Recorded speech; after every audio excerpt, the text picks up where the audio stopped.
Hello students, आज हम civil प्रक्रिया संहिता के बारे में पढ़ेंगे। सिविल प्रक्रिया संहिता।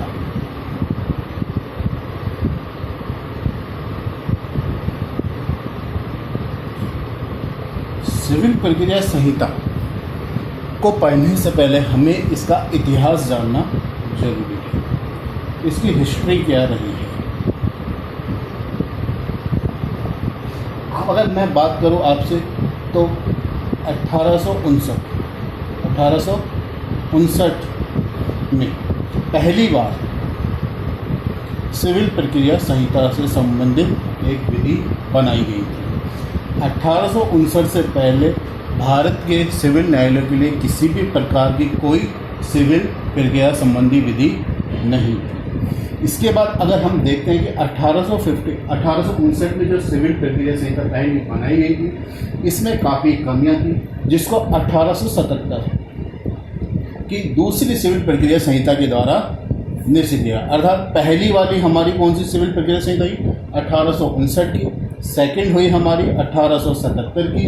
इसके बाद में 1877 के बाद में तीसरी आई हमारी 1882 में, और इस 1882 बाद आज जो हम पढ़ रहे हैं वर्तमान में वो कब की है?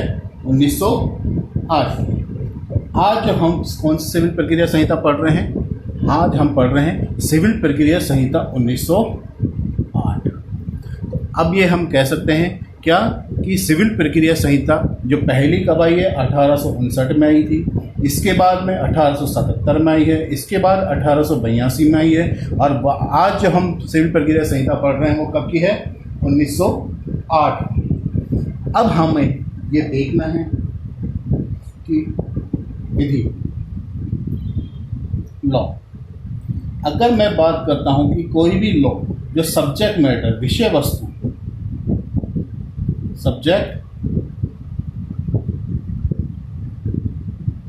सब्जेक्ट मैटर विषय वस्तु के आधार पर दो भागों में हम इसको बांट सकते हैं। कौन कौन सा? नंबर 1 हम कह सकते हैं क्रिमिनल लॉ, और सेकंड है कौन सा? Civil law. अर्थात विधि क्या है?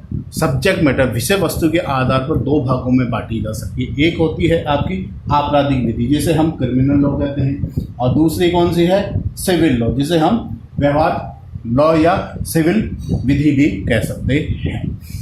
अब हमें क्रिमिनल लॉ और सिविल लॉ को देखने से पहले हमें ये देखना है कि विधि जो है, लॉ जो है, ये भी दो प्रकार का होता है। एक होता है आपके मौलिक विधि, और दूसरा कौन सा है? प्रक्रियात्मक विधि। मौलिक लॉ, मौलिक विधि कौन सी विधि है? वह विधि है जो पक्षकारों के अधिकार एवं दायित्वों को निश्चित करती है। अर्थात हम ये कह सकते हैं कि मौलिक विधि वह विधि है जो पक्षकारों के अधिकारों एवं दायित्वों को परिभाषित करती है। वह विधि कैसी हुई? मौलिक विधि होती है। फॉर एग्जाम्पल अगर हम इसका देना चाहें तो किस किस का दे सकते हैं? भारतीय संविदा अधिनियम, इसके अलावा दे सकते हैं भारतीय दंड संहिता, इसके अलावा देना चाहें तो हम दे सकते हैं कौन सी? संपत्ति अंतरण अधिनियम। अर्थात मौलिक विधि वह विधि है जो पक्षकार के अधिकारों एवं दायित्वों को परिभाषित या निश्चित करती है। वह विधि कैसी हुई? मौलिक विधि हुई। और मौलिक विधि के एग्जाम्पल में हम पढ़ सकते हैं भारतीय दंड संहिता, दूसरी भारतीय संविदा अधिनियम, तीसरा संपत्ति अंतरण अधिनियम। ये तीनों प्रकार की अगर विधि की हम बात करते हैं तो कैसी हो गई? मौलिक विधि हो गई है। अगर अब हम प्रक्रियात्मक विधि की अगर बात करता हूँ तो प्रक्रियात्मक विधि कौन सी विधि है? वह विधि है जो इन अधिकार अर्थात पक्षकारों के अधिकारों एवं दायित्वों, क्या पक्षकारों के अधिकारों एवं दायित्वों को किस प्रकार से परिवर्तन करवाया जाए। वापस से कह रहा हूँ, प्रक्रियात्मक विधि कौन सी विधि है? प्रक्रियात्मक विधि वह विधि है जो पक्षकार के अधिकारों एवं दायित्वों को किस प्रकार से परिवर्तन कर रहे हैं, अर्थात अगर इनका उल्लंघन होता है तो क्या प्रक्रिया को अपनाया जाएगा। वापस से एक बार फिर रिपीट करता हूँ, प्रक्रियात्मक विधि वह विधि है जो पक्षकारों के अधिकारों और दायित्वों को किस प्रकार से लागू करवाया जाए, या ये कहें कि पक्षकारों के अधिकारों और दायित्वों का उल्लंघन होने पर किस प्रक्रिया को अपनाया जाएगा, उसके बारे में जो बताती है वो कौन सी हो गई, प्रक्रियात्मक विधि हो गई। अब प्रक्रियात्मक विधि के अगर हम एग्जाम्पल की बात करते हैं तो कौन कौन से हो गए। नंबर 1 सिविल प्रक्रिया संहिता, सेकंड हम कह सकते हैं दंड प्रक्रिया संहिता, इसके अलावा हम कह सकते हैं भारतीय साक्ष्य अधिनियम,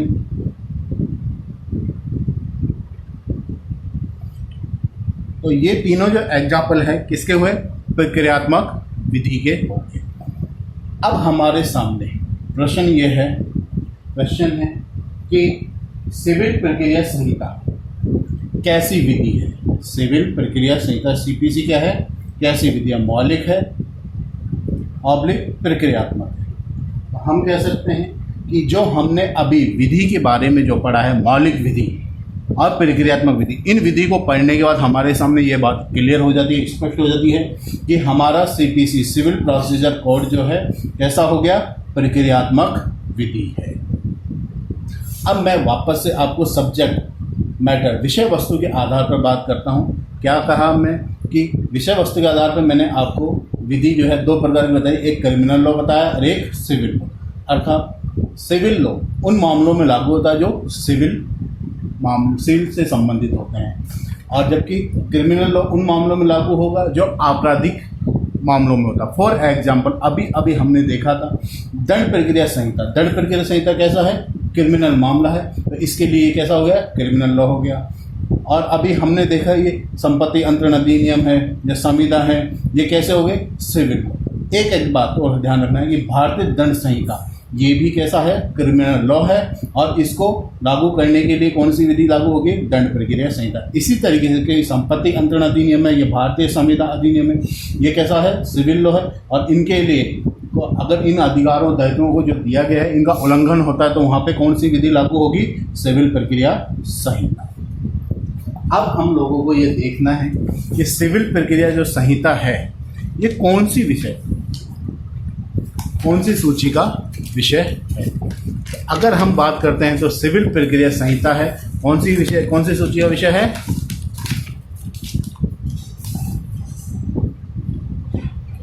सीपीसी कौन सी सूची का विषय, ये हमारे सामने है। तो सिविल प्रक्रिया संहिता जो है कौन सी सूची का विषय है, तो ये है समवर्ती सूची, कॉन्करेंट लिस्ट, समवर्ती सूची। अब समवर्ती सूची में आप लोगों को पता होगा कि समवर्ती सूची में राज्य और केंद्र, अर्थात केंद्र को और राज्य को दोनों को कानून बनाने का अधिकार है, केंद्र भी और राज्य भी। अर्थात जब सिविल सीपीसी में कोई प्रावधान है तो उसके संबंध में नियमों को बनाने की और उनसे संबंधित उन नियमों को लागू करने के लिए जो कानून बनाने का अधिकार है किस किस को हुआ, केंद्र सरकार को भी है और राज्य सरकार को भी है। अब हमें ये देखना है सीपीसी की रूपरेखा क्या है, फ्रेमवर्क ऑफ द कोड।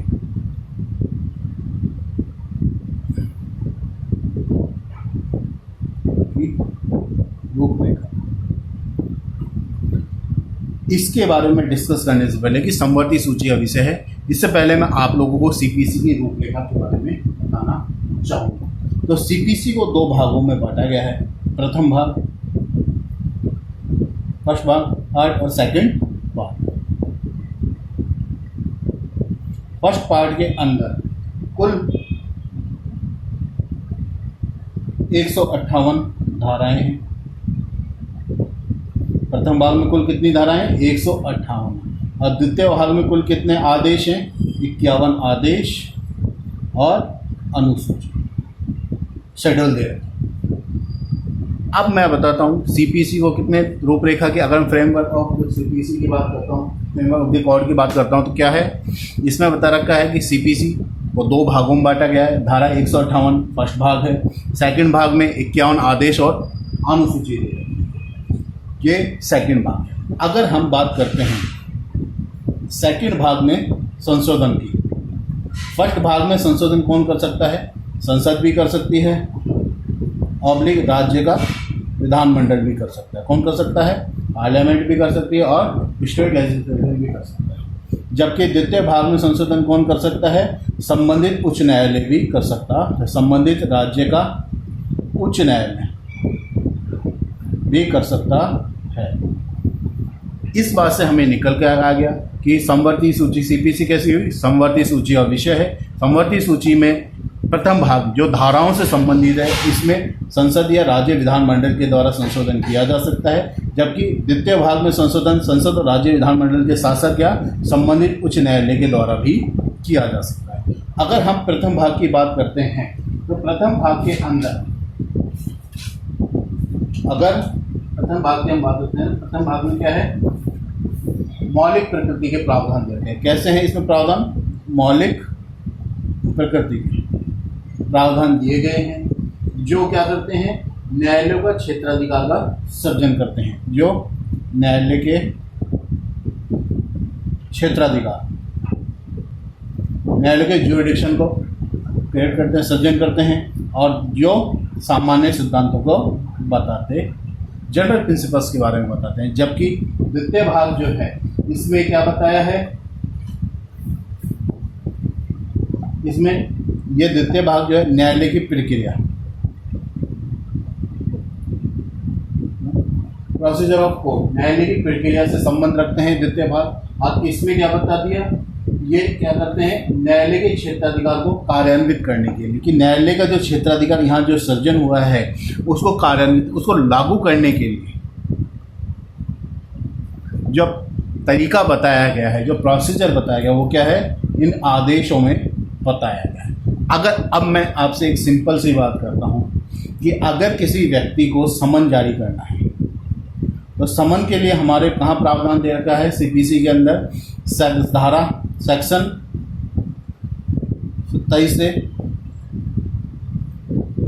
27 से लेकर के 30 तक, 29 तक, सेक्शन 27 से 29 तक में क्या है, समन के बारे में प्रावधान किया गया है। और आदेश की अगर हम बात करते हैं, और तो आदेश क्या है, ऑर्डर 5 के अंदर आदेश के बारे में, अतः सामान्य नियम कि किसी व्यक्ति के नाम समन जारी होगा, इसके बारे में प्रावधान कहाँ दे रखा है, सेक्शन 27 में दे रखा है। कब होगा, जब कोई बात सम्यक रूप से दायर किया जा चुका होता है तब समन जारी होता है। अब उस समन को कैसे तैयार किया जाएगा, कौन तैयार किया जाएगा, किसको दिया जाएगा, कहाँ पेश किया जाएगा, इसके बारे में सारी बातें कहाँ बताई गई है, आदेश 5 के अंदर बताई गई है। ठीक है,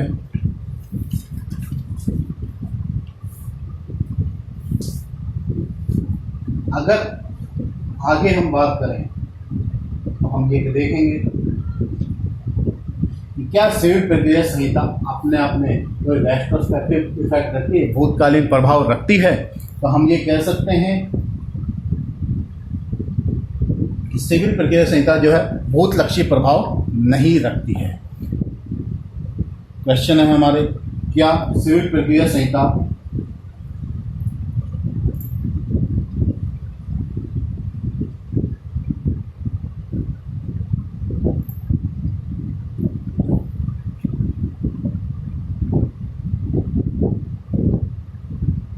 क्या सिविल प्रक्रिया से रेट्रोस्पेक्टिव इफेक्ट रखती है, भूतलक्षी प्रभाव रखती है? इसका जवाब हम देंगे कि ये भूतलक्षी प्रभाव नहीं रखती है। नो में आंसर होगा। क्यों? क्योंकि इस संहिता के प्रावधान क्या है, प्रक्रिया से संबंधित, और जहाँ तक प्रक्रिया संबंधी विधि का प्रश्न है तो ये क्या होता है, तत्समय लंबित या भविष्य की सभी कार्रवाइयों पर लागू होती है। अर्थात प्रक्रिया संबंधी जो विधि होती है वो क्या होती है कि उस समय जो विधि लागू है उस समय या भविष्य में कोई बात लागू होने वाले उनके ऊपर लागू होती है, ना कि पिछले भूतलक्षी कार्यों पर ये प्रभाव इसका कोई नहीं आता है।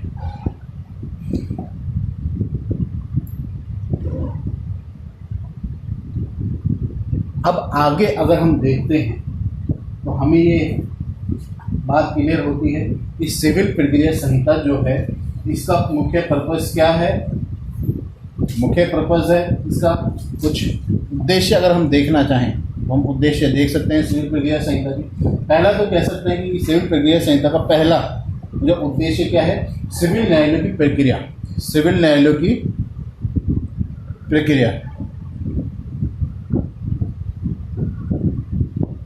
सिविल न्यायालयों की प्रक्रिया को क्या करना है, समेकित और संशोधित करना है। दूसरी अगर मैं बात करूं तो जो पीड़ित पक्षकार है उनके अधिकारों को, पीड़ित पक्षकारों के अधिकारों को एवं दायित्वों को सरल प्रक्रिया से प्राप्त करवाना है, सरल प्रक्रिया से प्राप्त करवाना है। तीसरा अगर मैं बात करता हूं सिविल प्रक्रिया संहिता के उद्देश्य, तो हम कह सकते हैं कि सिविल प्रक्रिया संहिता क्या है, एक सामान्य विधि है, जनरल लॉ है। अर्थात अगर कहीं पर कोई विशेष विधि या स्थानीय विधि है तो वहाँ पर सिविल प्रक्रिया संहिता के प्रावधान लागू नहीं होंगे।